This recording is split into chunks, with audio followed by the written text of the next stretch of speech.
बिना माटी हांडी रे आज आम प्रस्तुत करवा हांडी चिकेन बा माटी हांडी चिकेन। तो देखंतु केते बढ़िया पूरा स्ट्रक्चर अच्छी बहुत ही यूनिक स्टाइल रे बनी पूरा रेडी हम। तो देखिए आपण मैंने जदि प्रथम थर भी बनाऊँ ना बिना किसी झंझट रे पूरा सरल तरीका रे आज आपण मानक मु शेयर करी घर बेसिक सामग्री रे आज आम प्रस्तुत करवा चिकेन मसला। तो आपण मैंने रुटी सहित भी आपको खाई पारिबे, भात सहित भी खाई पारिबे, परोठा सहित भी खाई पारिबे। देखिए बहुत ही टेस्टी लगिवो। तो देखिए बाहर होटल स्टाइल खाଇବା आपण माने घरे पूरा इजिली प्रस्तुत करें। तो फुल वीडियो को वाच करके बनातु, देखिए समस्ते पसंद करेंगे। तो पाखर भी देखा देखु स्ट्रक्चर केते बढ़िया पूरा आसी। तो बहुत बढ़िया देखा ना, तो देखिनी ही जापे केते यूनिक स्टाइल रे बनी थी। तो फुल वीडियो को वाच करंतु। तो चलतु लेट नक रेसिपी आज आम प्रस्तुत करवा। नमस्कार, जय जगन्नाथ फ्रेंड, चिल्ली कुकिंग को आपण मानक अनेक अनेक स्वागत। प्रथमे आम हाफ केजी चिकेन नवा। चिकेन को ये भल से क्लीन कर धोई देती। तो पुणी से आम बड़ साइज रो 3टी पियाज को पूरा लंबा लंबा पीसेस रे कटिंग करची। तो से पियाज को प्रथम आम से एड करदे, सबुतक पियाज को से एड करदे। एड कर सारा पुणी से आम एड करवा अदा रसुण पुणी सुखिला लंकार पेस्ट एड करवा। आपण मैंने चाहिए कंचा लंकार पेस्ट भी एड करें।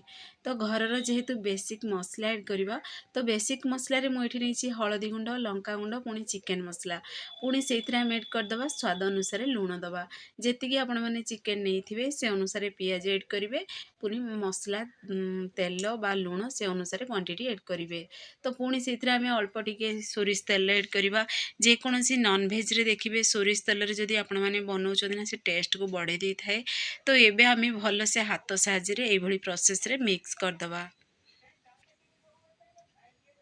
तो मिक्स करी पूरा आपको आम अध घंटा पर्यंत टिके रेस्ट पे रखीदबा। देखिए चिकेन सब जदि मेरिनेट कर रखीदे, चिकेन हो कि मटन हो, पूरा घंटा टी अध घंटा जदि रेस्ट देकी बनइबे ना सी पूरा जुसी बनिवो और खाया पूरा टेस्टी लगिवो। पार्टी रे करू करू मिल जाइए एते पूरा ये सॉफ्ट बनिवो। तो एबे आम आपको अध घंटा टिके रेस्ट टिके रखी सारिबा परे आम गोटे एठी देखंतु डेक्ची नेबा। डेक्ची रे आम जेतिकी आपण माने तेल खाइया पसंद करती से अनुसार से तेल एड करेंगे। तो मुझे सोरिष तेल ही बनाऊँगी।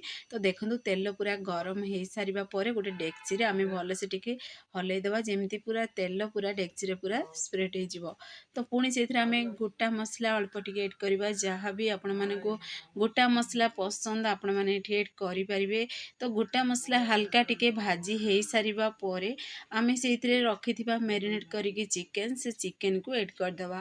तो देखिए पूरा इजी तरीका रे आपण मैंने आपको घरे बनई पारे। माने बिल्कुल भी झंझट नहीं, मसला एक्सट्रा किसी आ पकेबा किसी नहीं, सब गोटे थर एड करदे पूरा गोलेगिरी। माने प्रथम थर भी जदि नुआर बनाऊँ ना चिकेन देखिए फटाफट पूरा बनीज पूरा इजी रे पूरा टेस्टी खाଇବା बनईकरी खाई पारिबे।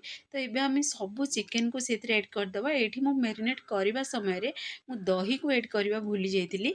तो मु दही को पर एड करची। तो आपण मैंने से समय ही दही को एड करें।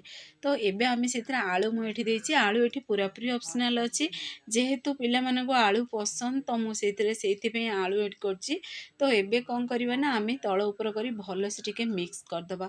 जेहेतु आम दही एड कले एबे तो टिके स्लो आंच रे ही आम से भल से मिक्स करवा। जदि आपण माने देखिए दही एड करेंगे तो देखिए सब स्लो आंच रे ही बनवाक देवे। कभर को टिके बंद करी आम भल से टिके मिक्स करदबा। तापर से देखिए गोटे प्लेट एमती ऊपर रखिए जमी बांफ पूरा चारि साइड नजीव पूरा देखिए प्लेट टी पूरा फिट हो।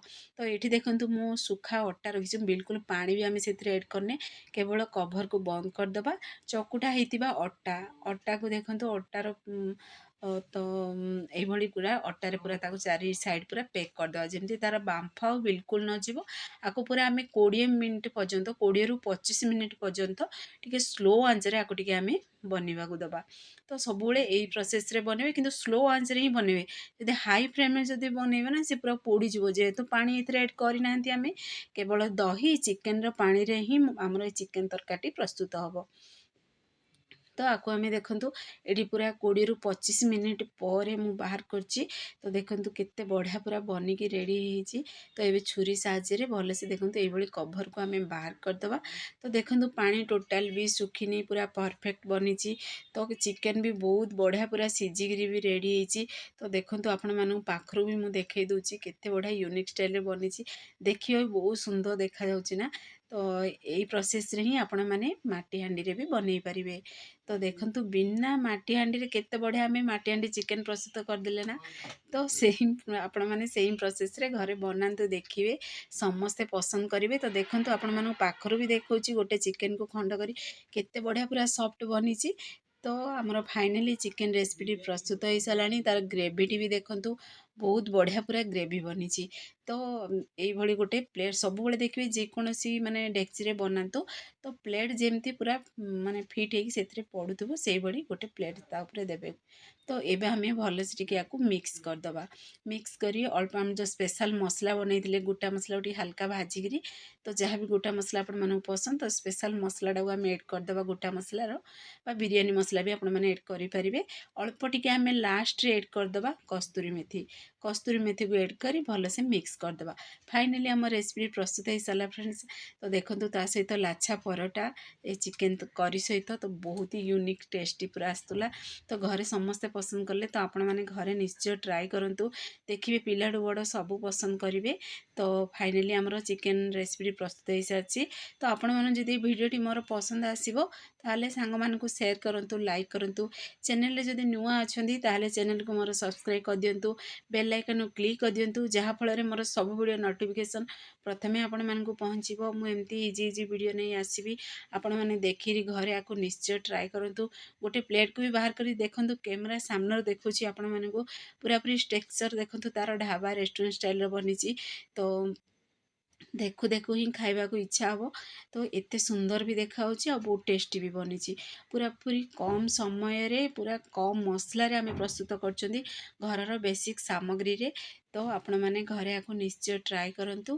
केमती लागिला मते निश्चय कमेंट माध्यम रे जणातु। तो से पर्यंत रहउची पुणी एक नुआ रेसिपी नहीं आसबि। नमस्कार, जय जगन्नाथ।